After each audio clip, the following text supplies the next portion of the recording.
Thanks for tuning in to NASCAR coverage on Proline TV as we preview the race coming up in the Cup Series at Phoenix International Raceway, one of our favorites. We welcome in CJ Verdun to the show, and this is going to be a good week, CJ, because after we're done recording our NASCAR coverage this week, we're going to be previewing the F1 season as well as the race in Australia to kick off their season on Sunday. Yeah, looking forward to it. Another long season stretching all the way from the very beginning of March through December. So exciting times, 24 races to come. Can't wait to get rolling. Hopefully it is as competitive as last year ended. Yes, a lot to talk about there, and that's good. Hey, perfect timing for me to jump on board as an F1 guy because there's actually parity in the sport, believe it or not. Okay, so wrapping up what happened last week, there were quite a number of Shane Van Gisbergen believers, and I understand it. We all understand it. That's why every time we preview a road course race or a street race, we try to temper the enthusiasm for Verstappen, not because we know he isn't maybe the best road course driver. He probably is, but it takes a team. And when we handicap races here, it's about the odds and it's about averages. And we've been doing this a long time. And we're going to lose sometimes. You know, Kyle Larson will eventually win a super speedway race, probably. Max will win a road course race with low odds. It's going to happen, but it's about the odds. And that's what we do here. And I was actually surprised that SVG really didn't have much of anything. I mean, he really was not really a factor. Yeah, I people have to be clear. Like we agree. Yes, Shane Van Gisbergen is a great driver and he's fantastic on road courses and he's going to win a road course race and he's going to win several road course races. But when you put him on Wednesday before the race with 36, 37, 38 other drivers at 3-1, it's not worth your money. You can take a basket full of other great road course drivers that have the ability to race, spend less money, and still get a better return than choosing Shane Van Gisbergen. And it's not because we don't think that he can win or will win. It's just from a mathematical standpoint, when you're trying to make money, you're better off not putting all of your eggs into one basket.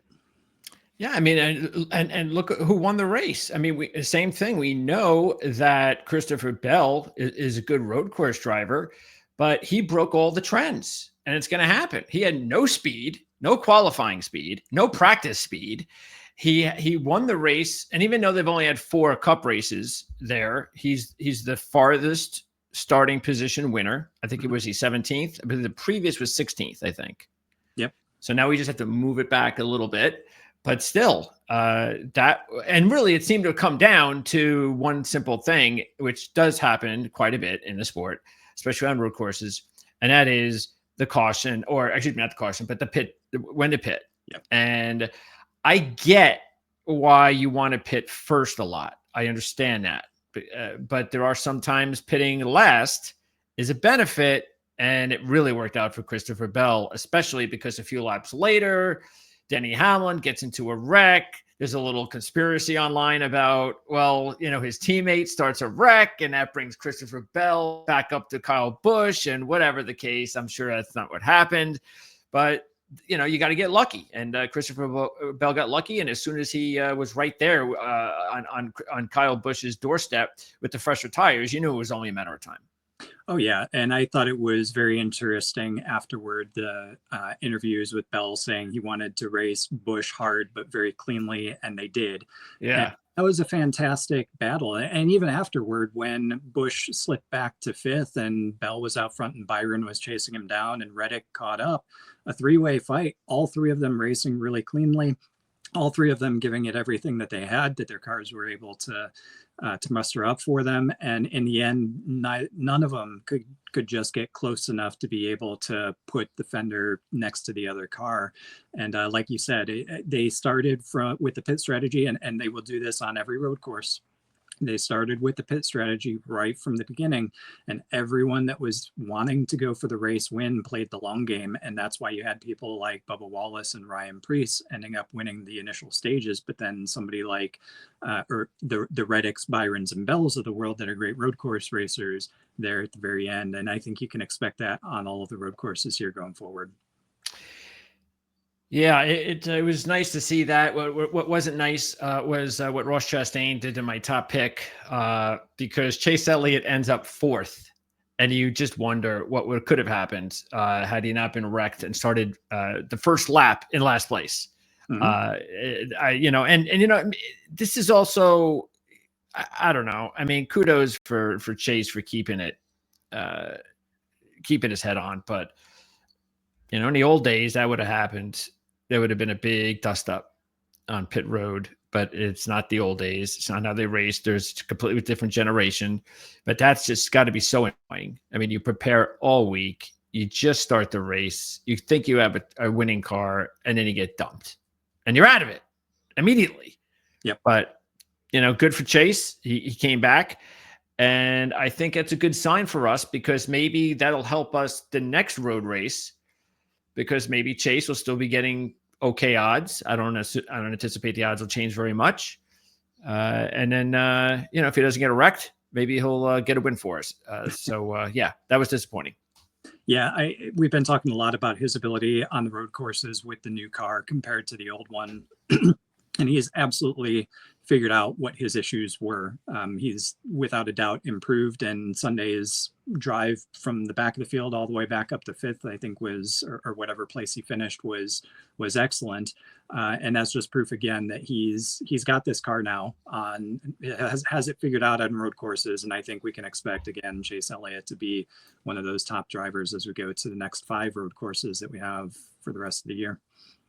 Okay, so let's talk about Phoenix. And when we talk about Phoenix, we talk about the first normal racetrack in the Cup Series, and thank goodness for that. Two super speedways and a road course. It's almost too much. You want the normalcy, even though unfortunately the normalcy is Phoenix. So yeah, it is what it is. This is not going to be fun in November. But, you just hope that one of your drivers is there, and you worry about what they do next year with the championship race. Nothing we can do about it. What I think is a good way of breaking this down is, I think what I wanted to do is just break down the race, the previous races 2 different ways. One, I have no problem taking a look at every race results like we always do. But I also think you should split up the March races from the championship races, because they're just completely different. You don't race the championship races like the March races. You just don't. If you're in the Final 4, maybe there's a car or two like Chastain winning a couple years ago, but other than that, everyone else is pretty much out of the picture. So that's what I did. Now, if you look at it overall, though, the last 9 winners at this racetrack have not won past the 13th pole position. So, that's pretty evident that you need to have speed here. 7 top 10s in the last 9 winners starting there, and 4 winners started in the top 5 in the last 9. But no pole sitters since 2015 if we don't include the championship races. So I thought that was a little unusual. But the last 3 winners outside the championship races, the last 3 March winners, were a Toyota, a Chevy, and a Ford. So we can't really, it's very different from what we did the first 3 races. It was Ford dominating the super speedways. We saw Toyota and Chevy kind of combining to dominate the road course race, even though Chevy was the dominant one overall. But Toyota wound up on the pole and getting the win. So this week, we're not going to have any of that. They're all in it. If you want to go after a Toyota driver, Chevy, Ford, go at it. Yeah, I think it's interesting to look at this track from a March to November timeframe with that split, because this is one where, and we talk about it sometimes at Daytona too, where somebody will find success. Quite a lot of people will find success in one or the other, but not both. And I think that's kind of what you see here. And like you said, very much so when you get to November, the agendas are completely different. So the top four are racing at the front, usually 1, 2, 3, 4, if not 1, 2, 3, 5, something like that. And everybody else kind of stays out of their way and let them have that battle. But during the spring, it's everybody's game. And those like a William Byron and a Christopher Bell, now who have their wins this year, they could care less what happens this weekend other than gain as much data and preparation as they possibly can for November, because they are booked into the playoffs at this point. They're going to be hoping that they advance all the way to the finales. So you'd be dumb not to use this weekend as a learning experience. Try something new. Try anything that you think might work, and try to get your playbook down for November, hoping that you're going to be there in the end. So I wouldn't expect a same race this weekend to mirror itself when we come back again in November. And speaking of Byron and Bell, they're also the winners of the last 2 races in March. Mm-hmm. So maybe another reason why they know how to win here. It's just a matter. And look, last year in the championship race, Byron did finish 3rd, and Bell led. What did he lead? 143 laps in the championship. I even forgot that. I don't know why I forgot that. Probably because I was so fixated on the end. But Bell was the one who really had maybe the best race overall, finishing 5th. And he's in good shape, as is Byron. So, yeah, that's something to keep in mind as we go over the odds for the race. Are you early in the season, because we haven't seen another 1 mile track, or once we get to our first 1.5 mile track, how much do you put in to previous years when you're handicapping one of those races? This is our first mile race, basically. So do you look at last year's, and I'm sure you do, but how much do you put in stock of how they were on these types of tracks last year? Quite a bit, actually. I mean, the car isn't substantially different unless you've got somebody who's in a new situation with a new manufacturer, new team, things like that. Things are going to be relatively static. So I think some of the trends that we've seen already, despite the fact that we've had 2 super speedways and a road course, which are absolutely nothing like this track, I think some of the trends that we've seen are still going to be valid. Like Christopher Bell and Joe Gibbs Racing are probably going to be strong. They were strong here last year. They were strong the past 2 weeks. I wouldn't expect that to change this week, just because it's a different style track as well. William Byron's won here in the past 2, so I would expect him to be toward the front, even though both of them are going to be on different agendas than the rest of the field. So I do think that last year's results and recent results, particularly with this type of car, still are very valid factors to look at when you're picking for this weekend. So Phoenix being a flat concrete track, that means that if you want to take a look at last year's races, you want to take a look at Richmond and New Hampshire. Would that be correct? That is correct. Okay, so those are the 3 racetracks, or the 2 other racetracks to keep in mind outside of Phoenix when you're taking a look at a comparison to what's going on here at Phoenix this week. If you're somebody like CJ, and I do that too, when you take a look at past history, not just this year. Okay, so let's take a look at the odds. Let's go do that first. And let me pop this up on the screen. Not that. Okay, so let's take a look. I don't really care too much about futures at this point in time. We'll get into futures with our F1 show. All right, so we'll start here. Okay, so you have, let me see. Actually, we can move one down. Okay, so here are your top 5. And out of this group, the thing with all these drivers can win this race. There's no matter of fact, there's a lot of drivers that can win this race. This is not going to be easy to pick the winner this week. There's so many contenders. So check out our qualifying report on Saturday, because that, again, top 13 is important, as we said. Practice may be important as well. So we're going to be able to shrink the field a lot more, hopefully, by Saturday. A little bit harder to do with so many contenders this week. So what we want to do is nitpick when we have this many contenders. So what I'm going to do is I'm going to take Christopher Bell out, because he's already won twice. He broke that long record that we haven't had been going on for a while of back-to-back winners in the Cup Series. And so having him do it 3 in a row is asking for quite a bit. We know he can do it. He's deservedly the favorite. He should be. But winning 3 straight races in the Cup Series, it just doesn't happen very often. So I'm going to move him out. I'm also going to move Logano out because Joey, yes, he's got the championship wins here, and he has 4 wins total. But let's keep in mind, his only top 5s over his last 7 races at Phoenix were the wins, the championship wins. So maybe Joey is doing what you just said. He's smart enough and a veteran enough to understand, I don't care where I finish in March. I'm making sure I'm ready to go for the championship race in November. That's what I'm setting up for. And it's worked for him twice. So I'm going to move Logano out and Bell out, and I'm going to zero in on the 3 here, Blaney, Larson, and Byron. I think they're all good picks. I don't think you could take them all. That may not work out, odds-wise to make money. So if you could take 2 out of 3, I think I'm going to go with Blaney and Byron. But again, these are all tough calls. This is just me.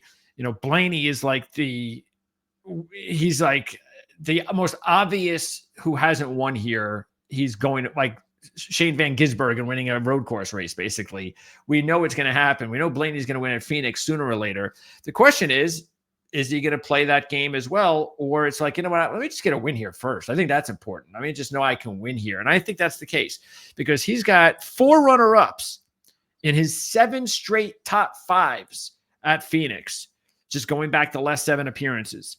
And by the way, he's led 320 combined laps. Let's see. No, actually, he has only led 14 laps in his last 4. But before that, his previous 4, he led a combined 320 laps. So even though it hasn't come lately, he's been very successful here. So I don't worry about those last 4 years or the last 4 appearances. Larson, meanwhile, has only led 13 laps in his last 3 as well.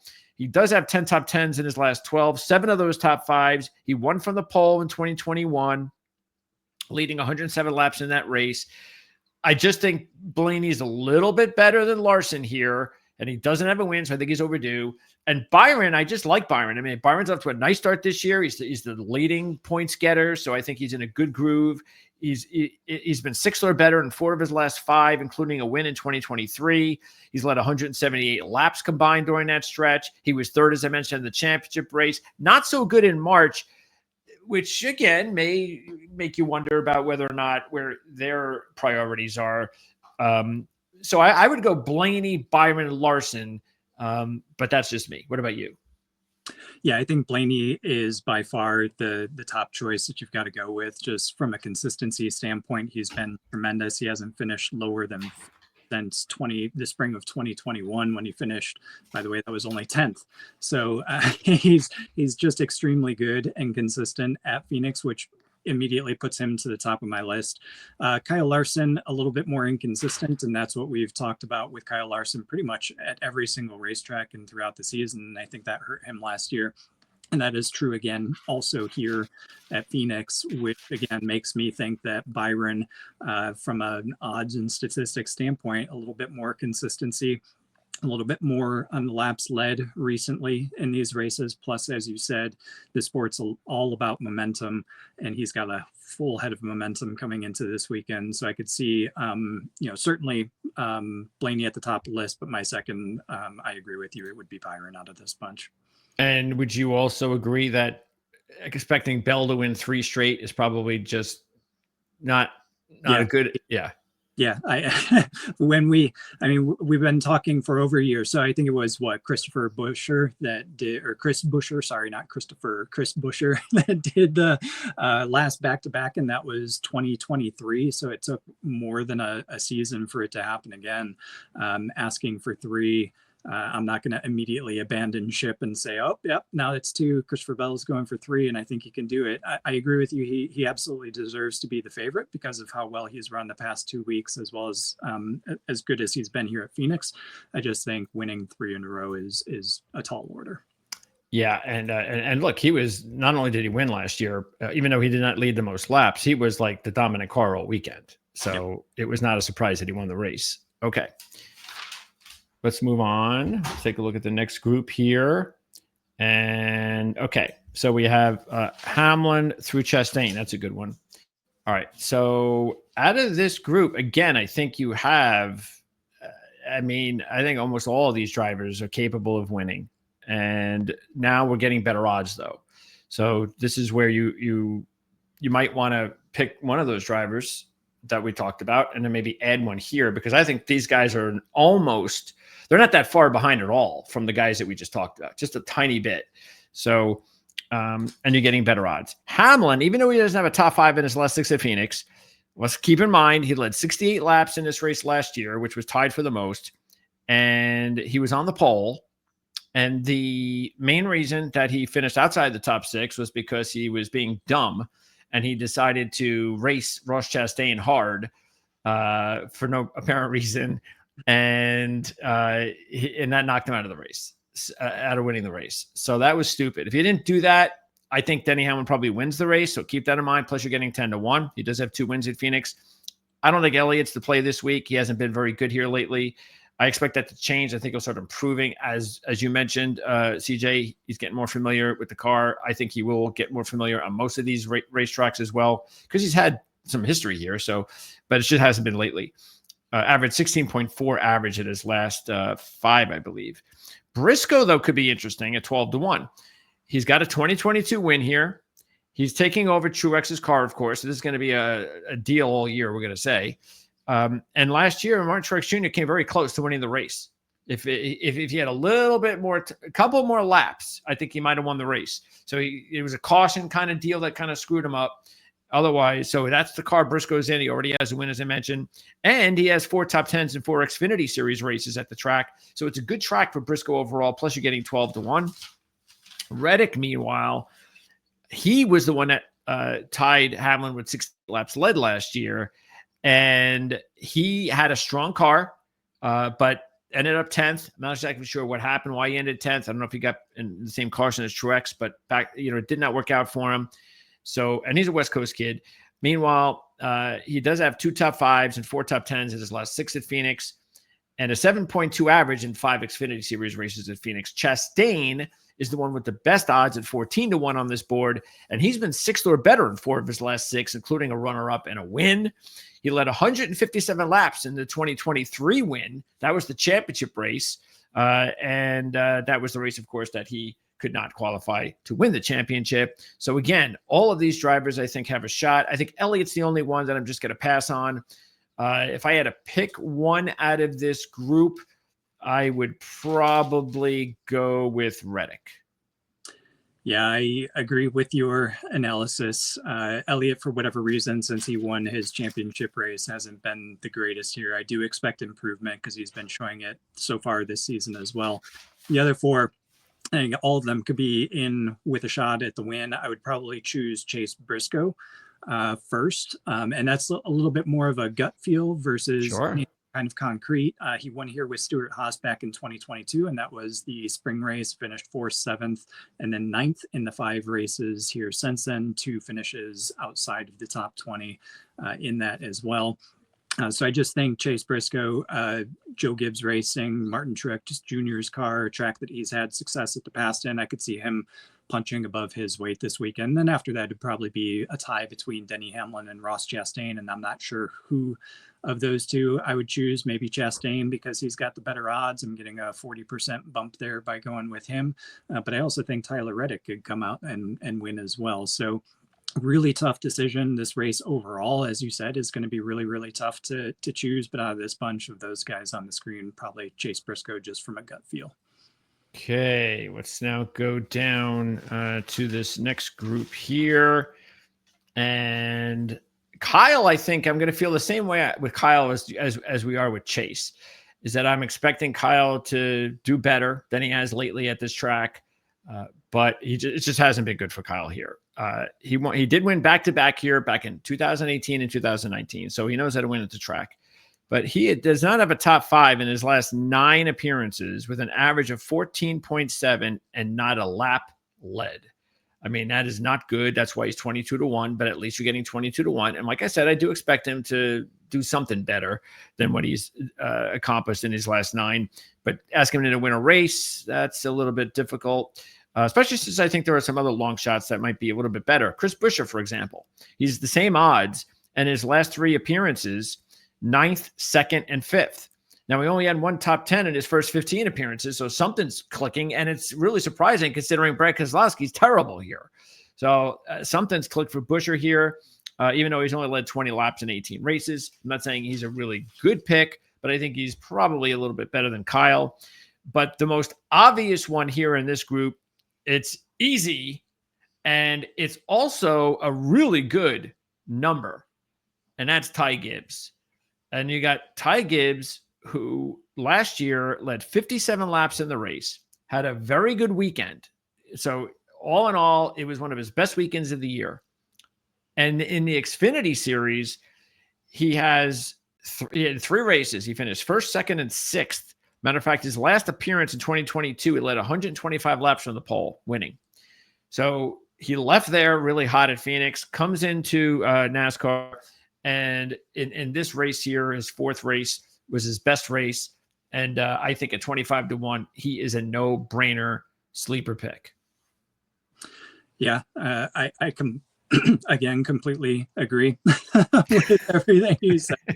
I mean, this is it's a really stacked field. There are a lot of people that have some tremendous averages at this track, and all of them, or many of them, I should say, have actually shown flashes of brilliance here early this season as well. So it's tough to choose. Chris Buescher, just heading in the few races leading up to this weekend, 5th, 2nd, and 9th in the last 3 Phoenix races is just a standout, and you're getting 22-1. I'm a little bit less, taken by Ty Gibbs. Yeah, he had a good result here. He's with Joe Gibbs Racing, 57 laps led in the 3rd place finish, crashed out on the first lap in the fall race last year. I still just need to see more from him. Yeah, he's struggling. He is not off to a good start. So, take him as a side to the other folks that I've been talking about so far. Out of this bunch, I agree. I think Busch is going to continue improving. I think at some point he's going to win a race this year. I don't think it's going to come necessarily at Phoenix. He hasn't shown the recent chops there to be able to do it. Chris Buescher, I think, has. And Chris Buescher has been competitive at more places than you normally would expect to see him, even into this year. So I think Chris Buescher is going to be competitive again. Might be interesting to watch Josh Berry. I think they've been punching above their weight so far, but now that we come to a more normalized track, not a super speedway and not a road course, I wonder if that little bit of advantage that you might have been enjoying these last 3 weeks kind of goes away this weekend. Well, that's what I'm thinking about with Gibbs as well. I mean, I don't really recognize Gibbs as a good super speedway or road course driver. So I don't think that's one of his fortes. So I look, if we're talking on Saturday and he's qualifying, say, outside that top 13 line, then I'm not going to feel as good. That's for sure, because he has to get some sort of confidence going. And again, he was very good all weekend last year in this race. So he needs to do that again in order for me to feel as good as I do today. But you're getting 25-1. All right. So now we get to the long shots, and same thing for me again with one that really just sticks out, and maybe not a surprise considering that he's basically my top sleeper pick of the season, and that's Austin Cindric at 55-1. Because even though Austin does not have a top 10 in the Cup Series and has not led a lap at this racetrack in the Cup Series, he was super, super strong in the Xfinity Series here. This is a very good track for him in that series. And he's got 2 guys, Blaney and Logano, who are awesome here in the Cup Series. So I just, if he's going to take that next step, as I believe he's going to, I think this is where it starts, CJ. He cannot have another race like he's had here before. If it's just going to be about road courses and super speedways, then he's not turning the corner. So this is the first step in proving whether or not he can turn the corner. He's got all the information he needs with his team, all of it, all the positive stats and everything that he should have success here.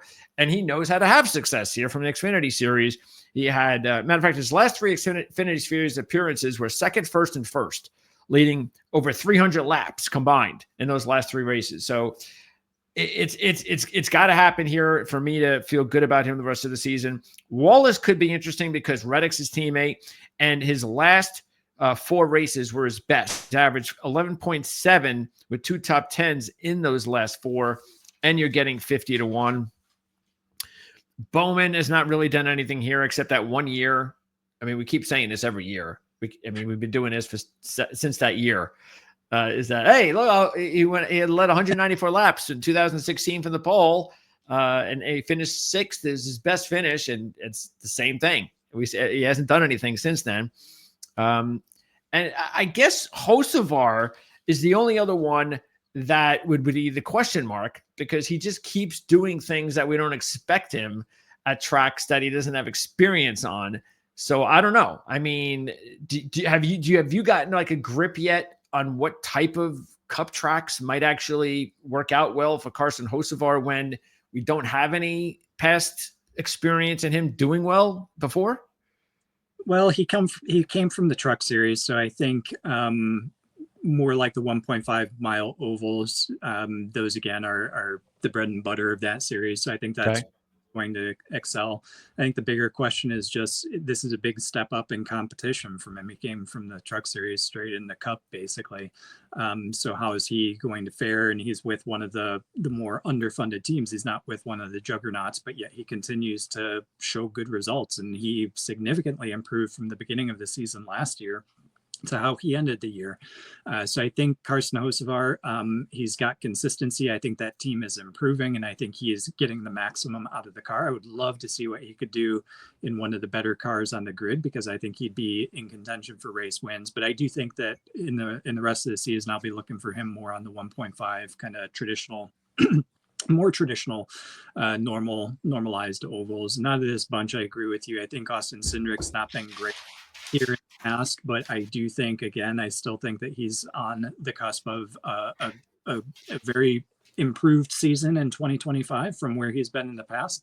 Had some big troubles last week. He should have been further up at the front of the field on a road course, but he had trouble with his handling, trouble adapting to the new road course tire. For whatever reason, that really held him back. So it'll be interesting to see how he reacts to that, how he and the team bounce back, if they're able to bounce back really quickly. Like you said, he was really good here in the Xfinity series. So I think that he can do it. He just needs that little bit of confidence. And I think once he sees that confidence, that's just going to continue to build for him through the rest of the year as well. It's still very early, and he's got to be very careful to not lose it. But I would choose Austin Cindric out of this bunch, and then probably very close second there, Bubba Wallace, like you said, Toyota, Tyler Reddick's teammate, who's very good here. Plus Wallace has gotten 3 or 4 really good results compared to the rest of his Phoenix career over the past couple of races.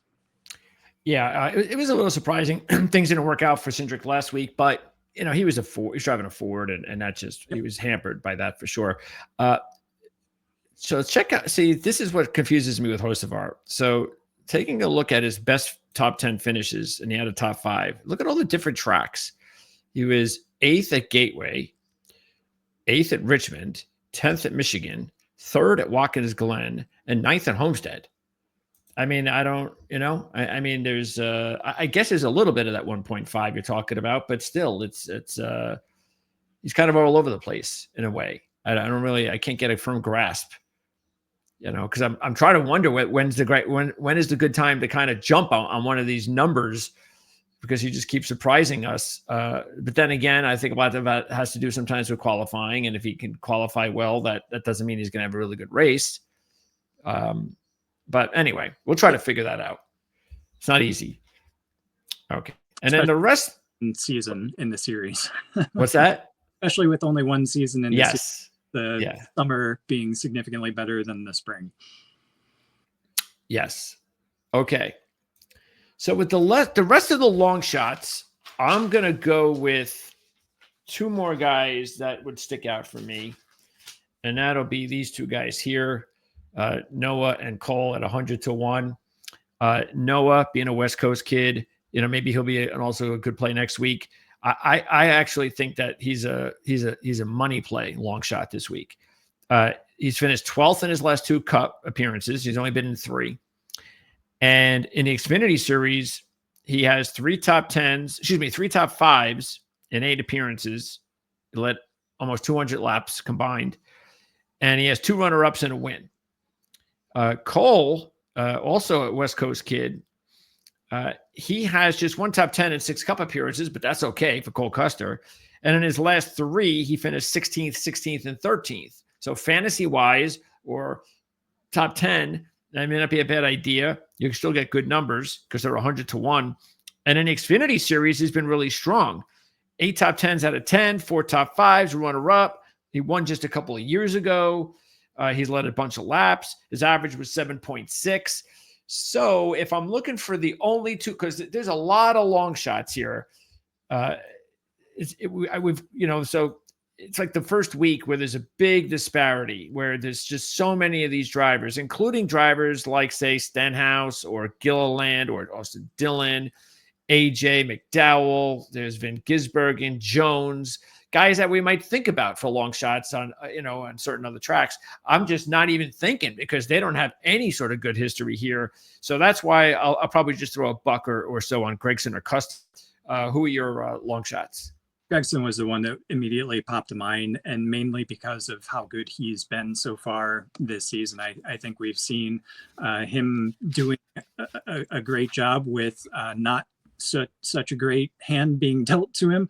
He's got 1 top 10 finish. I think he was running pretty well last week at a track where I normally would not have expected him to run well. Ended up getting an 8th place finish despite starting 17th. He started 10th at Atlanta.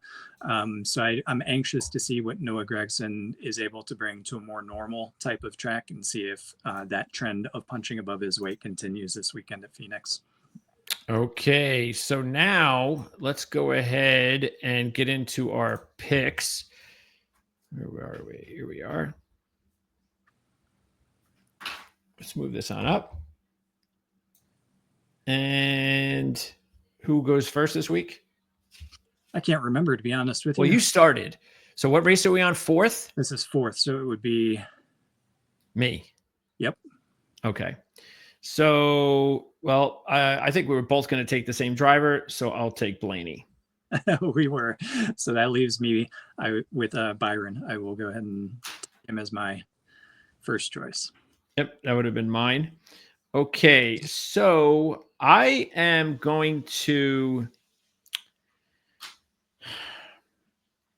I'm going to go ahead and take Gibbs here.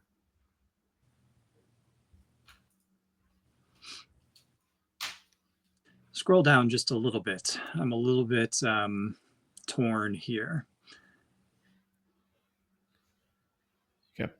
Yeah, I mean, since you went Gibbs, I will go ahead and take Buescher. Okay. And if we had another pick in this area, you would go with Briscoe. Yeah, I would. Okay. And I would go with Reddick. Okay. And then long shots. I'll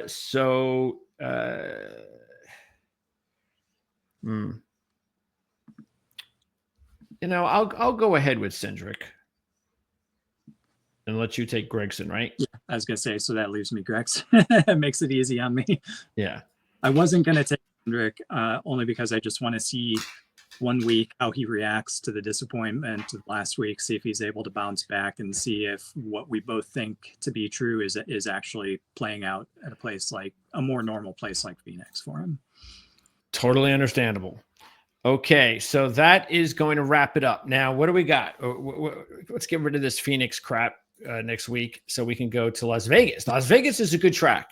Las Vegas is a good track, 1.5 mile oval, a little bit of progressive banking in there. And then we gear up for the week after that for our favorite, Miami. So, and just taking a look, let's see. By the way, this race last year, Kyle Larson was the favorite at 6-1. Christopher Bell won the race at 10-1. And these are the odds when we were doing the race in the middle of the week. And let me see here. Let me see some of these long shot odds. Gragson was the same, 100-1. Cindric was 150. Do I see anything that pops out? Not really. Keselowski was 22, and they're giving up on him as well. They should. Reddick was 18. Gibbs was 16 last year. Okay, so this is Las Vegas. Let me see what the odds were last race at Las Vegas. What do we have here? Larson was the favorite. Actually, I have the March race. I don't have the. I think this was the March race odds. Larson was 4-1, and he dominated that race. So that's the one we're going to talk about next week. He led 181 of 267 laps. Exciting. Yeah, well, that's not what we're looking for. No, but we like the track, so hopefully we won't have that again. Kyle Busch was really good last year in this race, and it is Vegas. Yeah, Kyle Busch is typically pretty good at Las Vegas. And actually it says Cindric, and these are my notes. Cindric was good early, then he had an issue, and Bell had a 2-tire issue. All right, anyway, we'll go over this stuff next week. Okay, so meanwhile, I'll be back on Saturday to update everybody on qualifying speeds and give everybody an outlook post-qualifying and practice, and take a look at what we might be looking odds-wise. So that's going to be on Saturday. So make sure to subscribe so you don't miss any of these videos. And we really appreciate the comments from the qualifying video, and we hope that we'll be able to get a lot more engagement in this video as well.